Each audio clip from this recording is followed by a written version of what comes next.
ನಮಸ್ಕಾರ, ಸುಪತ್ರಿಗೆ ಸ್ವಾಗತ. ನಾನು ಜಯಪ್ರಕಾಶ್ ಶೆಟ್ಟಿ. ನಾವು ವಿಶ್ವದ 3ನೇ ಆರ್ಥಿಕ ಶಕ್ತಿಯಾಗಿ ಹೊರಹೊಮ್ಮುವಂಥ ಪ್ರಯತ್ನಗಳನ್ನು ಮಾಡ್ತಾ ಇದ್ದೀವಿ. ಆ ಸಂದರ್ಭದಲ್ಲಿ ಟೀಕೆ ಟಿಪ್ಪಣಿಗಳು ಸಾವಿರಾರು ಇರುತ್ತೆ. ಆದರೆ ಫೈನಲಿ ಒಂದು ಮಾತಿದೆ, ಏನಪ್ಪ ಅಂತಂದರೆ ಮಾಡಿದ ಕೆಲಸ ಉಳಿಯುತ್ತೆ, ಟೀಕೆಗಳು ಸಾಯ್ತದೆ ಅಂಥೇಳಿ.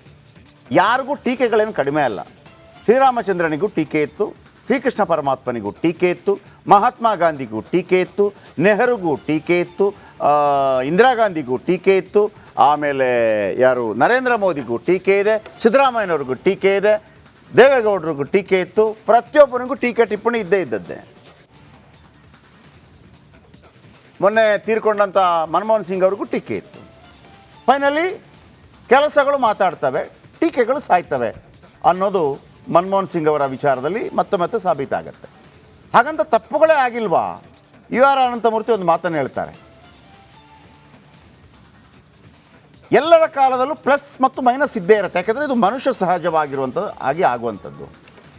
ಯಾರೇ ನಮ್ಮನ್ನು ಅದ್ಭುತವಾಗಿ ಆಳಿದರೂ ಕೂಡ ಅವರ ಕಾಲದಲ್ಲೂ ಕೂಡ ಮೈನಸ್ ಇರುತ್ತೆ, ಪ್ಲಸ್ ಇರುತ್ತೆ.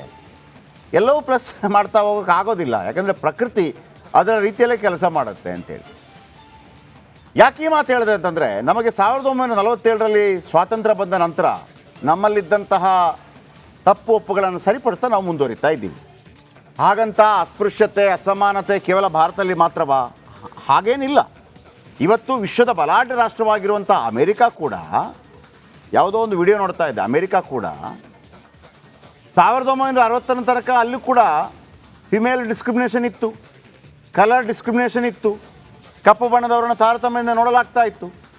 ಎಲ್ಲೂ ಇಲ್ಲ ಅಂತಲ್ಲ, ಭಾರತದಲ್ಲೂ ಇತ್ತು. ಆ ಲೆಕ್ಕದಲ್ಲಿ ನೋಡಿದರೆ ಅವರಿಗೆಲ್ಲ ಹೋಲಿಸ್ಕೊಂಡ್ರೆ ನಾವು ವೇಗವಾಗಿ ಬಂದ ರೀತಿ ಇದೆಯಲ್ಲ ಕಳೆದ 75 ವರ್ಷಗಳಲ್ಲಿ, ಭಾಳ ಅದ್ವಿತೀಯ ಸಾಧನೆ ಅದು.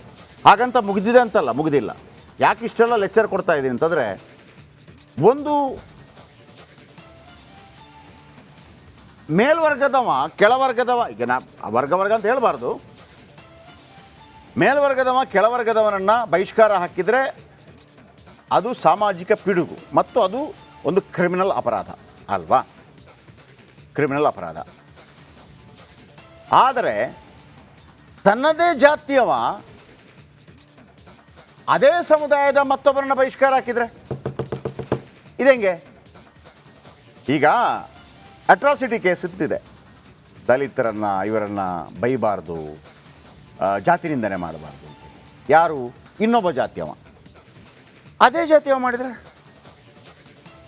ಅದೇ ಜಾತಿಯ ಅಂತ ಯಾರಾದರೂ 4 ಜನ ಇದ್ದವನು ಅವನು ಮಾಡಿದರೆ, ದಲಿತನ ಹಂಗಿಲ್ವಾ?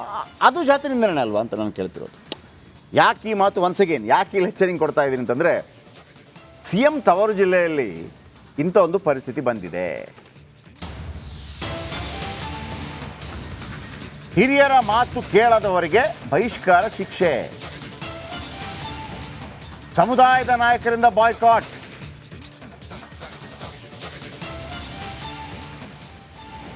ಈ ಬೇಲಿ ಎದ್ದು ಹೊಲ ಮೇಯೋದು ಅಂತಾರಲ್ಲ, ಅದಕ್ಕೆ ನಾನು ಹೇಳಿದ್ದು. ಸಾಧಾರಣವಾಗಿ ಬಹಿಷ್ಕಾರ ಅಂತಂದ್ರೆ ಏನು? ಈ ದೊಡ್ಡ ಅವನೇನು ಆ ಮೇಲ್ಜಾತಿ ಅಂತೆ, ಇವನಂತೆ, ಮತ್ತೊಂದಂತೆ ಡಿಸ್ಕ್ರಿಮಿನೇಷನ್ನು.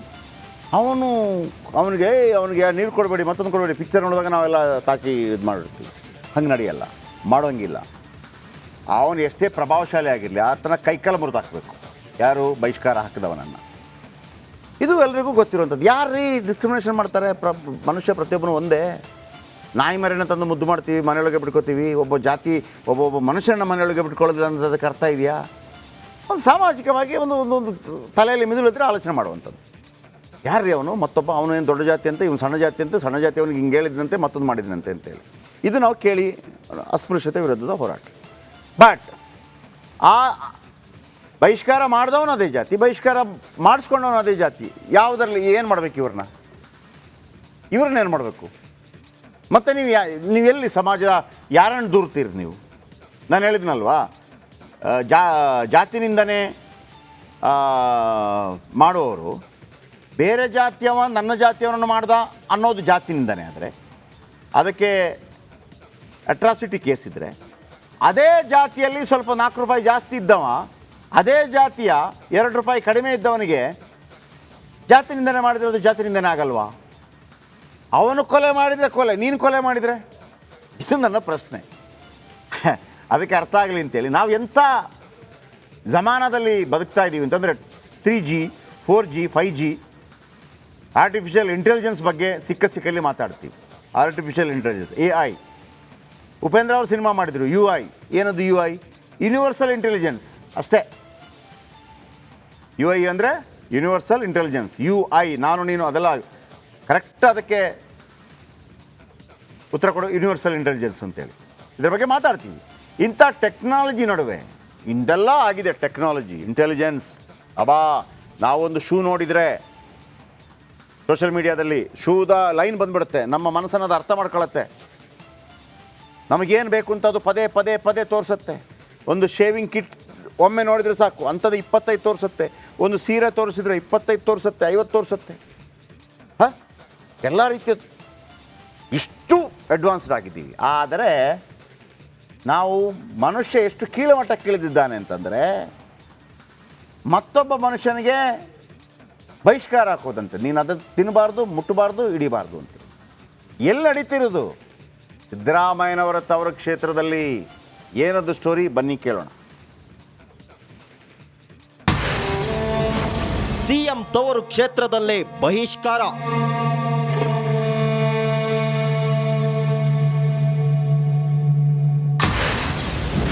ಬಡ ಕುಟುಂಬಕ್ಕೆ ಬಹಿಷ್ಕಾರದ ಬರೆ. ತಮ್ಮೊಂದಿಗೆ ಯಾರು ಸೇರ್ತಿಲ್ಲ ಅನ್ನೋ ಬೇಸರ, ನಿತ್ಯ ನೋವಿನಲ್ಲಿಯೇ ದಿನ ದೂಡ್ತಿರೋ ಕುಟುಂಬ. ಇವರೊಂದಿಗೆ ಗ್ರಾಮಸ್ಥರು ಯಾರಾದರೂ ಮಾತನಾಡಿದ್ರೆ ಅಂತವರಿಗೆ 5,000 ಬರೆ. ಇಂಥದ್ದೊಂದು ಸಾಮಾಜಿಕ ಬಹಿಷ್ಕಾರ ಇನ್ನೂ ಜೀವಂತವಾಗಿರೋದು ಸಿಎಂ ತವರು ಕ್ಷೇತ್ರದಲ್ಲಿ. ಯಜಮಾನನ ಮಾತು ಕೇಳದ್ದಕ್ಕೆ ಬಹಿಷ್ಕಾರ.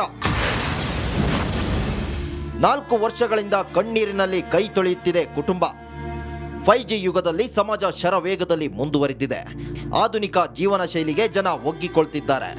ಆದರೆ ಮೈಸೂರು ಜಿಲ್ಲೆಯ ಸಿದ್ದರಾಮಯ್ಯನ ಹುಂಡಿ ಪಕ್ಕದ ಗ್ರಾಮ ಶ್ರೀನಿವಾಸಪುರದಲ್ಲಿ ಯಜಮಾನಿಕೆ ಇನ್ನೂ ಜೀವಂತವಾಗಿದೆ. ಅಂದಹಾಗೆ 4 ವರ್ಷಗಳ ಹಿಂದೆ ರಂಗನಾಥಪುರದ ಗ್ರಾಮದ ಪ್ರಮೋದ್ ಹಾಗೂ ಸುರೇಶ್ ನಡುವೆ ಗಲಾಟೆ ನಡೆದಿತ್ತು.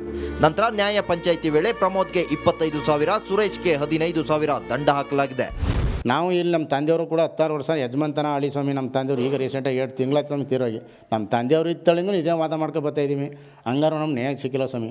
ಸಿದ್ದರಾಮಯ್ಯನ ಹತ್ರ ಹೋಗಿ ಬೆಂಗಳೂರು ಹೋಗಿಲ್ಲ ಹೇಳಿದ್ದೀವಿ, ಅವರು ನಮ್ಮ ಬಗೆಹರಿಸಿಲ್ಲ. ಇದೇಂದ್ರ ಬಂದರು ಊರಿಗೆಲ್ಲ.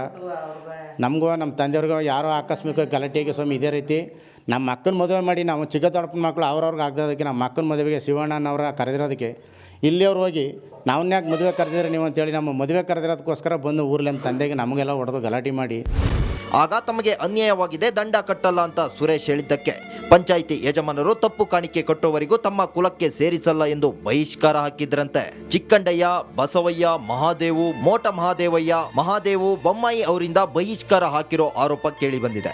ನೊಂದ ಕುಟುಂಬದ ಹಬ್ಬ, ಸಾವು, ನೋವು ಯಾವುದರಲ್ಲೂ ಊರಿನವರು ಭಾಗವಹಿಸಿಲ್ಲ. ಅಷ್ಟೇ ಅಲ್ಲ, ಪತಿ ಹಾಗೂ ಮಗ ತೀರಿಕೊಂಡಾಗಲೂ ಯಾರೂ ಸಹಾಯಕ್ಕೆ ಬಂದಿಲ್ಲ.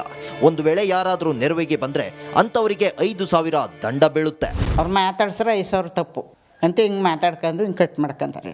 ಅದಕ್ಕೆ ಎಲ್ಲನೂ ಆಗಿ ಸಾಕಾಗಿ ಈಗ ನಿಮಗೆ ಕೊಟ್ಟಿರೋದು. ಕಷ್ಟ ಅನುಭವಿಸಿಕಪ್ಪ, ಯಾರಿಗೂ ಹೇಳ್ಕೊಳಂಗಿಲ್ಲ ನಾವು. ನಮ್ಮ ಕಷ್ಟನ ಒಬ್ರ ಮನೆ ತಗೋ ಹೋಗಂಗಿಲ್ಲ, ಒಬ್ರು ಮಠದ ತಗೋ ಹೋಗಂಗಿಲ್ಲ.